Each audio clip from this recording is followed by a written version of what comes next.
Assalamualaikum warahmatullahi wabarakatuh. Jumpa lagi dengan KKN Yasawiria. Saya Siti Mahmudah. Saya akan memandu acara bincang-bincang pada pagi hari ini dengan bersama narasumber kita yaitu Ibu Bidan Desa Gerit, Ibu Hernawanti Ayunintias KMDK. Baiklah, pada pagi hari ini kita akan menggali lebih dalam lagi atau mencari tahu apa itu stunting. Oke, langsung saja ke pertanyaan yang pertama atau yang lebih mendasar dulu. Apa itu stunting?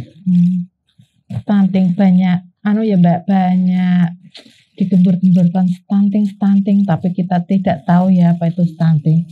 Sebenarnya stunting itu adalah kondisi di mana terjadi kegagalan pertumbuhan pada anak karena adanya gizi buruk yang agak lama. Jadi terdeteksi agak lama, dia kondisinya dengan gizi kurang, jadi kurang terpenuhi gizinya menyebabkan terjadi stunting.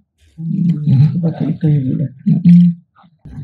Itu bisa terjadi dengan siapapun ya Bu ya, soalnya untuk stunting itu anak di bawah 2 tahun, okay? Maka dari itu sekarang, okay, sebenarnya stunting itu bisa dicegah 1000 hari pertama waktu kita hamil, kita remaja, okay, itu kita bisa mencegah agar anak kita nanti terhindar dari stunting, okay? Jadi dia gagal bertumbuh. Kalau bertumbuh itu berarti kan bertambahnya ukuran, ya. Jadi dia pendek itu. Tapi kalau pendek karena dia keturunan, pendek karena dia bapak ibunya pendek Bu, tapi anaknya cerdas, mungkin juga belum kategori ke stunting. Takutnya stunting itu dengan kegagalan pertumbuhan ke panjang pendeknya anak disertai dengan kegagalan kognitif otaknya. Jadi dia non sewu bodoh, keterbelakangan, itu nantinya yang ditakutnya itu. Jadi kasihan nanti gedenya gitu ya. Iya. Jadi itu bisa dicegah. Yeah. Apa saja sih Bu dampak penyebab stunting tersebut?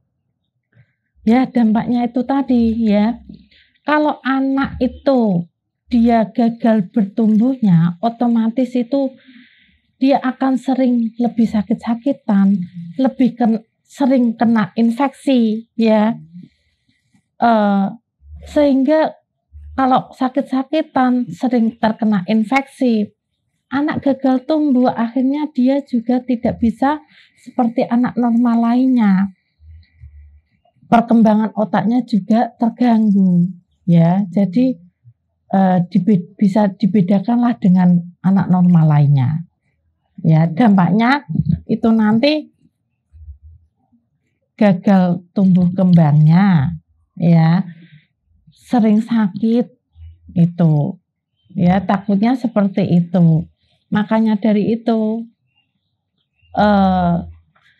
sebelum itu terjadi stunting pada anak kita, sejak awal mungkin remaja, ya, untuk mencegah terjadinya stunting, remaja sekarang itu kan dikasih namanya obat tablet tambah darah, diminum setiap dia menstruasi, ya, itu diminum, ya. Kalau dia tidak doyan tablet tambah darah, bisa dari makanan, ya, yang bisa menambah zat besi di dalam tubuh. Ada asam folatnya untuk perkembangan otak si anak, ya. Terus hindari dia dari sanitasi yang jelek. Maksudnya sanitasi yang jelek itu dia di rumah tidak punya sumber mata air yang bersih, ya. Dia tidak punya WC buang air, ya. Jadi dia di situ itu non sewu hidupnya kotor. Kalau hidupnya kotor, sanitasinya kotor, otomatis dia gampang terkena cacingan, gampang sakit. Nah, kalau gampang sakit, otomatis dia kan bisa kok loro-loronan terus, nggih. Jadi itu berat badannya tidak naik, tinggi badannya juga tidak naik. Otomatis kalau anak normal kan tinggi badan itu setiap bulan mesti bertambah. Iya. Ngoten nggih, dampaknya tadi ya seperti tadi dampaknya terus mempengaruhi otak kecerdasan si anak. Untuk WC tadi itu dalam arti yang WC cemplung atau yang seperti apa, Bu? Kalau WC cemplung itu bisa dikategorikan sehat kalau dia tertutup. Ya, dari apapun bisa. Kalau dia tertutup berarti tidak ada lalat yang keluar masuk. Itu yang dinamakan sehat dari situ. Terus pembuangannya ada di septic tank. Ya, jadi tidak dibuatkan lubang yang terbuka. Ya, itu sanitasi yang baik. Lalu bagaimana cara untuk pencegahan stunting, Bu? Agar kita semua dapat meminimalisir terjadinya stunting. Untuk yang belum menikah, ya, biasanya anak remaja itu sulit untuk makan sayur, ya. Padahal sayur itu bisa menambah zat besi. Nggih. Kalau ndak doyan obat itu makanlah sayur yang banyak, ikan yang banyak, nggih. Itu bisa mengganti asam folat tablet tambah darah dalam tubuh kita, nggih. Biasanya kan cah nom-nom makme garingan tok. Nggih. Nasi dengan ikan tok, nggih. Itu mana dari vitaminnya tidak lengkap dari situ. Terus pakailah garam yang beriodium, ya. Kalau garam beriodium itu kita sudah pakai garam beriodium kok, Bu, tapi cara masak kita yang salah. Okay. Bisa jadi dari cara masaknya juga ya, Bu? Iya, jadi garam yang beriodium itu kalau dimasak, dicampurkan ke masakan setelah api padam. Okay. Kalau api masih menyala kok dikasih garam beriodium, dia akan mengurangi kadar yodiumnya. Ya, jadi nanti setelah remaja punya suami hamil. Lah, waktu hamil ini periksalah rutin ke bidan, nggih. Nanti jenengan dari awal di suplemen yang namanya asam folat. Ya. Asam folat itu nanti juga akan membantu jenengan untuk mengurangi adanya stunting ini. Nggih. Ada contoh kita di desa kita, ada itu riwayat ibunya yang periksa hamilnya juga telat, ya. 5 bulan baru diketahui. Saya kasih tablet tambah darah, saya kasih vitamin asam folat tidak pernah diminum, nggih. Begitu anak keluar, nggih, dia terjadi perdarahan, ibunya perdarahan. Begitu anak keluar, saya selalu tanda tanya, waktu itu belum digemparkan besar-besaran tentang stunting. Anak ini kok badannya gemuk, cuma kok pertumbuhannya kok tidak disertai dengan bertambahnya berat tinggi badan. Ya, jadi saya telisik dari situ, mungkin ibunya yang pengetahuannya kurang soal pentingnya kita minum vitamin itu bukan obat ya, kalau kita hamil dikasih itu bukan obat tapi suplemen ya. Vitamin itu diminum. Ya, itu bagus untuk mencegah terjadinya stunting. Ya, itu. Terkadang ada, Bu, ibu-ibu itu anaknya kan apa ya? Didiagnosa bahwa stunting gitu ya. Tapi ibu-ibunya itu justru adanya banyak yang tidak terima. Ya. Masa sih anakku itu sudah saya kasih gizi yang ya Iya. cukup lah gitu. Tuh cara menyikapinya gimana Bu? Gini, kalau seperti itu kadang memang orang tua tidak mau terima ya. Iya. Kita gali dulu satu persatu ya. Yang namanya anak dia dari awal dia terjadi stunting itu dia di usia berapa? Seandainya di usia kurang dari 2 tahun, kita gali gimana cara makannya. Gimana cara pemberian makannya sama ibunya. Dia minum ASI apa tidak? Nggih, digali seperti itu.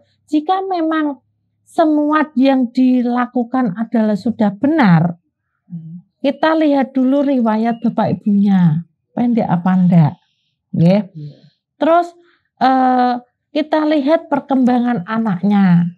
Anak ini kalau di perkembangan tumbuh kembangnya, mungkin kalau tumbuh dia kurang untuk tinggi badannya. Tapi kalau untuk perkembangannya termasuk tergolong anak yang cerdas. Mungkin nanti dikategorikan nanti, ya. Nanti yang penting itu kita seringlah berkoordinasi dengan tenaga medis. Gimana Bu ini? Gimana Bu ini? Tidak malah kita sembunyikan. Kalau terjadi apa-apa nanti kita juga yang menerima. Kita juga sing getun awake dhewe. Nggak usah malu. Soalnya saya juga tidak mengekspos. Iki lo stunting, iki lo ndak mengekspos seperti itu. Jadi mungkin saya Mbak iki iya, memang kalau dilihat anak itu memang kategori pendek, tapi dia gemuk. Cuma coba nanti Mbak, makme angil loh Bu ya dari situ, angile, nggih. Mungkin nanti bisa disuplemen, dikasih minyak ikan, bisa, ya. Makanya mau Bu, semua mau. Kalau semua mau itu malah lebih gampang untuk kita, nggih. Dikasih proteinnya lebih banyak, nggih. Oh iya Bu, dengan adanya belajar daring secara otomatis orang tua dapat mengawasi tumbuh kembang anak secara langsung ya.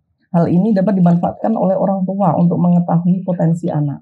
Nah, bagaimana sih tips dan trik untuk mengembangkan potensi tumbuh kembang anak di masa pandemi menurut Bu Bidan? Untuk potensi anak itu yang mengetahui kan orang tuanya sendiri ya. Untuk potensi anak itu tergantung dia usia keberapa, ya. Kalau usia stunting, usia dia terkategori stunting itu kan kurang dari 2 tahun. Kalau untuk anak itu nanti bisa dikoordinasikan dengan yang lebih banyak itu di keluarga, di rumah, ya.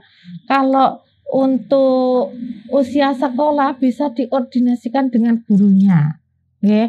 Untuk saya, yang penting itu di usia balita, ya. Tumbuh kembangnya seperti apa, ya. Kalau di buku KMS itu ada jenjang-jenjang tumbuh kembang anak. Jadi itu bisa kita bisa mencentang satu-satu tahap perkembangan anak tumbuhnya. Anak saya ini 2 tahun harusnya sudah bisa apa di situ ada. Jadi nanti jika ada keterlambatan di situ diketahui Mbak, ya, untuk mengetahui Bu anak saya kok 3 tahun kok belum bicara ya Bu, ya mungkin saya limpahkan, saya rujuk ke puskesmas, ya.